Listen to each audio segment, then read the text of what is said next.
Hi everyone, welcome back to Joanne Tech Lover. I'm Joanne, and today I'll be covering this NZXT H440 mid-tower PC case with Razer design. So this should definitely please those Razer fans out there. Here's a look at the accessories that come in the box. We're going to start off with the documentation first. And here we have a couple Razer stickers, which is not something I typically see inside of case accessories. Now then, we have also an NZXT guide to their other wonderful products. As you can see, some more cases in here. They have a lovely Phantom series. And next up is the user guide. If you don't know how to install everything, they have an excellent picture guide in here telling you where to open up everything and install everything. And next up is this bouquet of twist ties. How romantic. And here is a single standoff with, I believe, a standoff tool, an NZXT case badge, and finally, some packets of mounting hardware. Let's take a look at the materials of the case first, and I love that most of this case is made of metal with a bit of plastic, but you know, nothing's perfect. Also, you'll notice that the finish, well, at least to me, it looks sandblastic, but do not quote me on that.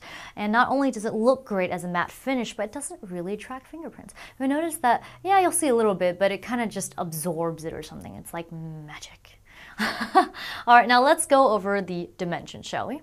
So this case measures 220 millimeters or 8.6 inches wide, 510 millimeters or 20 inches tall, and 475 millimeters or 18.7 inches deep, and it weighs in at 10.3 kilograms or 22.7 pounds, which is actually a little heavier than the original H440 or the special edition one that I went over. Now let's go ahead and pop open this front panel right here so I can show you what's inside. So to avoid the awkwardness of me struggling to get this panel off because it's on there pretty tightly, which is not a bad thing, of course, it just means it's more stable, I already have it removed. Now, here's a logo. This will light up, and I'll show you in the LED demo in just a bit. And make sure when you remove it to be careful because the LED connector is connected to the front panel, and actually on this side there is some sound dampening material. This case is definitely more for silence, and if you're wondering where the front air intake comes from, you do get some ventilation holes on this edge of the front panel. This is quite heavy, my goodness.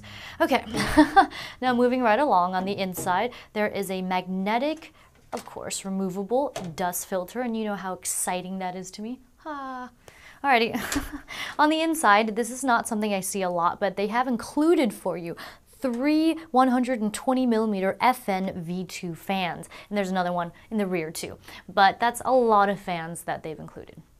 And if you don't wish to have these and want to install different fans or something like that, you can go ahead and install either 2 140 millimeter fans or 3 120 millimeter fans, and you get radiator support of up to 280 millimeter or 360 millimeters in length. So, you know, check out those Kraken X40 and X60 radiators if you're curious. On this side of the case, you get a nice slice of tinted window, so you can go ahead and check out your internal LEDs and a little bit of your components, but it's a little bit dark. Anyway, and you'll notice that the window does not stretch to this side because this is where your hard drive bays are. And, well, there is a hard drive panel already, but still, this is more aesthetically pleasing. Now then, let's move on to the rear of the case. Here's a look at the rear of the case, and you'll notice at the top panel area you get some ventilation holes along this edge and this edge. This is so you get some airflow for the fans or radiator that you might install up there. Now in this area is a pre-installed 140 millimeter FN V2 fan, and you get a mounting point for a 120 millimeter fan. You also get these kind of longer slotted mounts. This is so you can go ahead and orient your fan higher or lower depending on which direction of airflow you would like, and that is definitely something I'm starting to see on more cases these days, so that's a plus. And this is an exhaust fan, and the front fans are intakes. Sorry, I didn't mention that earlier. And next to that is a knockout for your I/O shield of your motherboard, and there are a couple LEDs that will illuminate the back panel here so that you can go ahead and plug and unplug something if you're in a dark room, maybe at an event. And above that is the LED on/off button. And below that, you get 7 expansion slots. You can go ahead and do multi-card setups if you'd like. And next to that, you get a couple grommets to go ahead and thread your cables through or your water cooling tubes. And finally, on the bottom, you get a power supply mount. And you'll notice this retention bracket here. Just remove these 4 screws, attach the bracket to your power supply, and slide your power supply back in. And there is a dust filter, very cool. Let's go ahead and move it to this side panel. It's just a very clean looking panel. At the top of the case, there's a power button and a ring around it that will light up green, and a small reset button so you won't easily hit it. Now, next to that, or below that I suppose, get your headphone microphone jacks, 2 USB 3.0 ports, and this is a really nice touch. These are in green. How cool is that? Usually they're in blue. And below that, 2 USB 2.0 ports. Now I'm going to go ahead and remove this top panel once again. It's going to have to be in a different shot because it's really on there. So if you're having a little trouble removing the top panel, go ahead and open up the case panel and then pop out these nubs from the inside. But let's go ahead and take a look at what's behind this panel. You get more of this soft and a foam sound dampening material. I do like that. It's not super dense, but it's dense enough. And also very heavy, as there's metal up top here. And here are the mounting points. You can go ahead and install 2 140mm fans or 3 120mm fans, and you get a radiator support of up to 280mm or 360mm in length, just like the front. Now let's take a look at the bottom of the case.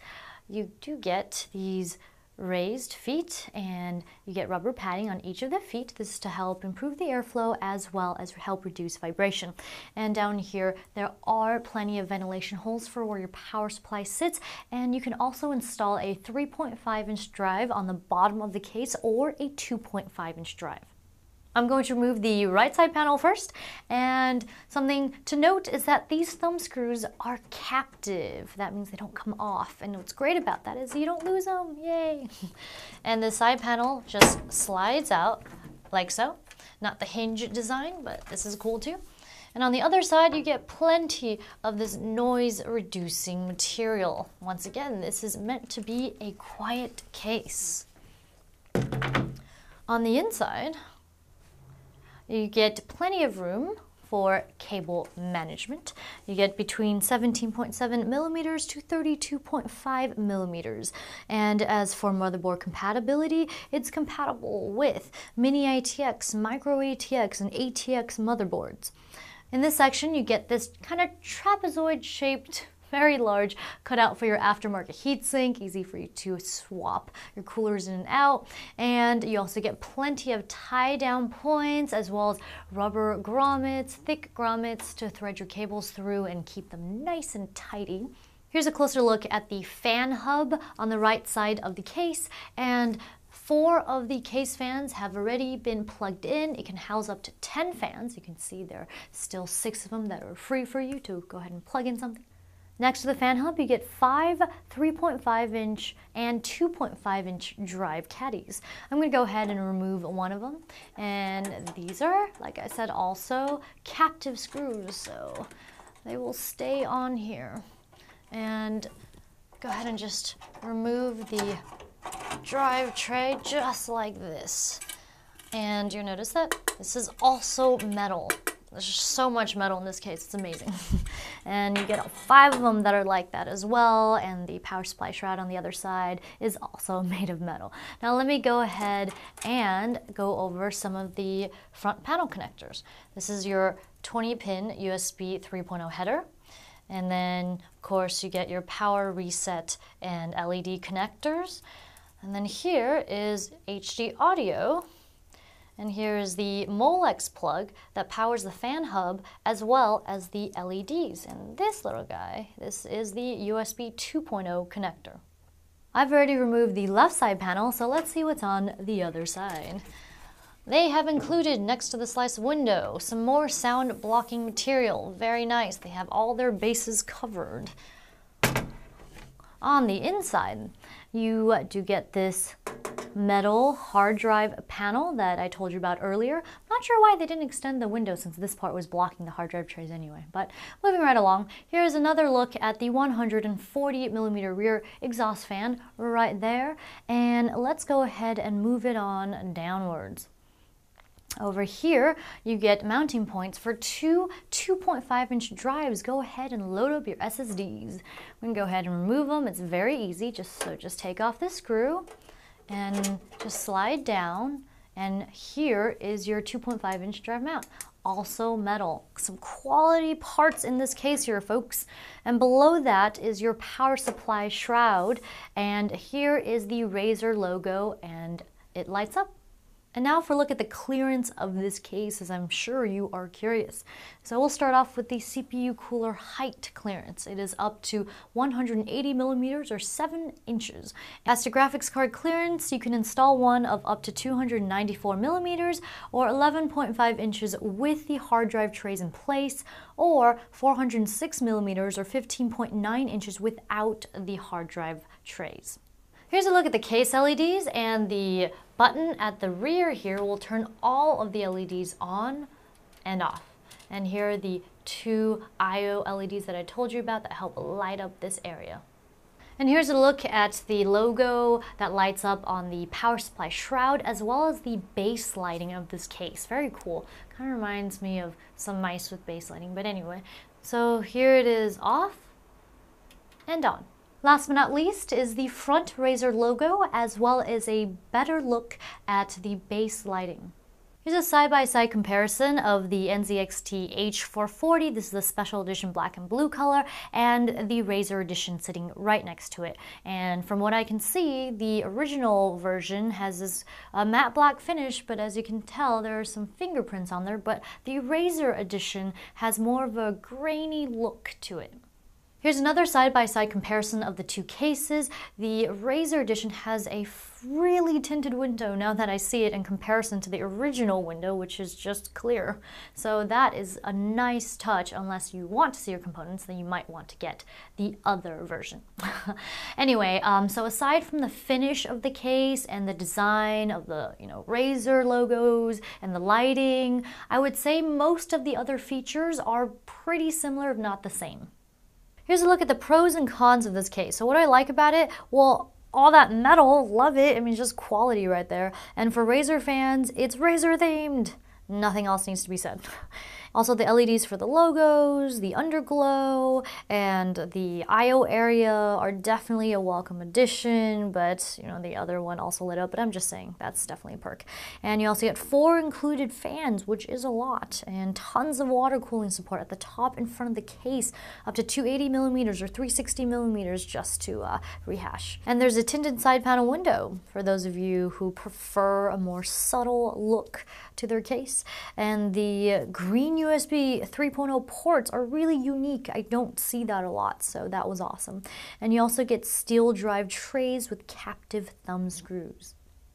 As for the cons, no 5.25-inch drive bay, but a lot of things are done via USB these days, including installing your operating system. So for some of you, it's not a big deal, but for some others, they maybe have some old discs they like to play, or they do want to install their OS via disk. So that is definitely a con. And it's Razer themed, so some maybe don't want it to be Razer themed. Maybe they like everything about this case, but they're just like, I just want a black case with red, stripes across, or with blues, and, just with simple LEDs, something like that. And if you are looking for a different variant, of course, I did see black and orange and black and red versions out there, so go ahead and check those out. Also, the LED on the PSU shroud, I think, could be larger so that it could be brighter, especially with the tinted window. I would like to see the LED more. And one more thing is, would have liked to see a fan speed controller. I mean, it would have been nice, especially since there's a fan hub, so just saying. If you're looking for some cool gaming peripherals to go with your new Razer Edition NZXT H440 case, then please check out the Razer Deathstalker gaming keyboard, the Razer Taipan gaming mouse, and the Razer Goliathus gaming mouse mat. And it is ginormous because it's for both your keyboard and your mouse. That wraps up this look at the NZXT H440 mid-tower PC case with Razer design. If you like what you saw and you want to see more like it, be sure to hit the like, comment, and subscribe buttons, as well as follow me on social media, Joanne Tech Lover Facebook fan page, Joanne Tech Lover again on Twitter, and Joanne Tech Lover once more on Instagram. Also, please don't forget to hit the donate button so you can help expand this channel and feed this techie. One last thing is storeenvy.com, where you can go ahead and purchase my 8.5 by 11-inch autograph prints. And also be sure to check out the new Diablo Wizard prints that are up. Alrighty, bye-bye!